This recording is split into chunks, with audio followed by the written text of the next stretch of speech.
Friends नमस्कार शुभ अघ्राण संक्रांति बंधुरा आमादेर ग्रामगंजे अघ्राण संक्रांति थेके एकदम सरस्वती पुजो पर्यन्त नानान रकमेर पिठे आमरा मा बोनेरा बाड़ीते बसे बानाते थाकी। सन्ध्येबेला होलेई पुरो परिवार निये बसे जाबो पिठे बानानोर जोन्नो आर नानान धरनेर पिठे। सरस्वती पुजोर परे तो गरम पड़े जाय ताई तखन अब्दि एई पिठेर रेसिपि आमादेर किन्तु चलतेई थाकबे नानान धरनेर पिठे।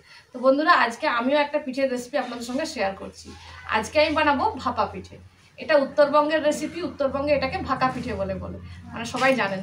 তা আমি আজকে ভাপা পিঠেটা বানাচ্ছি আমার মতো করে, দেখুন। আশা করছি আপনারা এই ভাপা পিঠের জন্য কিন্তু বিশেষ কিছু সামগ্রী লাগছে না, খুব অল্প জিনিসেই আমরা কিন্তু এই পিঠেটা বানিয়ে নিতে পারবো। কি কি নিয়েছি আপনারা চলুন দেখে নিন। এখানে আমি নিয়ে নিয়েছি চালের গুঁড়ো, যেটা আমাদের বাড়িতে সেদ্ধ চাল হয়, যে চালের আমরা ভাত খাই সেই চালেরই গুঁড়ো নিয়েছি। এখানে নিয়ে নিয়েছি আমি গুড়, নিয়েছি নারকেল, আর একটা আমি সাদা কাপড় নিয়েছি হাঁড়ির মুখে দেবো বলে। তো এই সামগ্রী দিয়ে আজকে পিঠেটা আমি বানিয়ে দেবো। প্রথমে চালের গুঁড়োটা আমি মেখে নেবো, তাই দিয়ে দিচ্ছি আমি খুব সামান্য একটু নুন। এবার নুনটা আমি চালের গুঁড়োর সঙ্গে খুব ভালো করে নুনটা দিয়ে আমি ভালো করে মিশিয়ে নিয়েছি। এবার হালকা গরম জল দিয়ে আমি গুঁড়িটা খুব হালকা হালকা করে মেখে নেবো। একবারে কিন্তু বেশি জল ঢেলে দেবেন না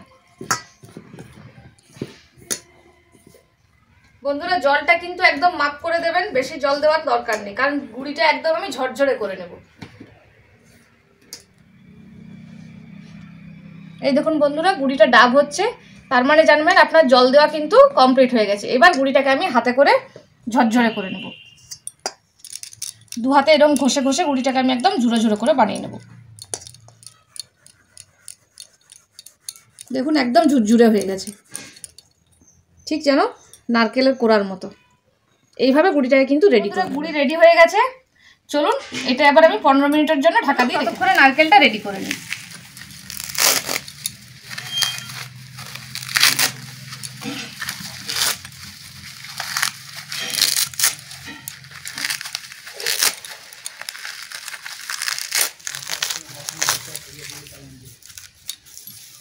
দেখুন বন্ধুরা, নারকেল ছোড়া হয়ে গেছে।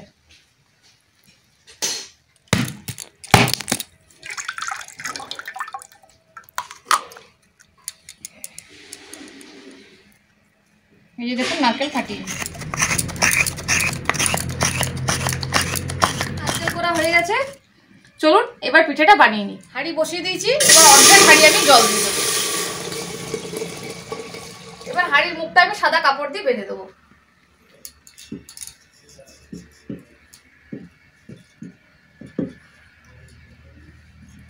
পিঠেগুলো আবার বানিয়ে নিই।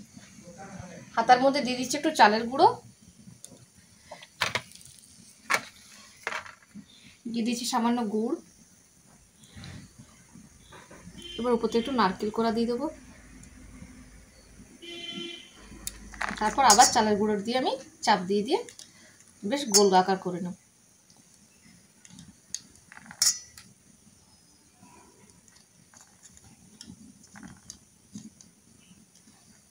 হাঁড়ির জল তো গরম হয়ে গেছে, এবার পিঠেটা মাঝখানে দিয়ে দিচ্ছি। এরপর ঢাকাটা বন্ধ করে দেবো। বন্ধুরা 3 মিনিট হয়ে গেছে, এবার পিঠেটা নামিয়ে নিই।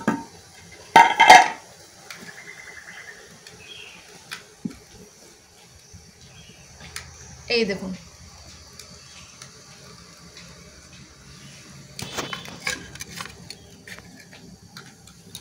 তো বন্ধুরা, পিঠেটা বানানো কত সহজ, তা আপনারা কিন্তু অনায়াসে বাড়িতে বানিয়ে নিতে পারেন। চলুন আরেকটা আপনাদের চালের গুঁড়ো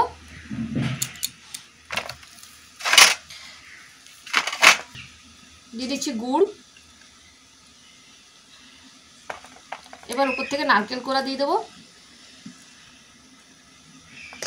তারপর আবার উপর থেকে চালের গুঁড়োটা দিয়ে দিচ্ছি। এরপর হাতে করে চাপ দিয়ে দিয়ে গোল করে নেব। এবার হাঁড়ির মধ্যেখানে দিয়ে দিচ্ছি, দিয়ে হাঁড়ির মুখটা বন্ধ করে দেবো। চলুন পিঠেটা হয়ে গেছে, এবার তুলে নিই।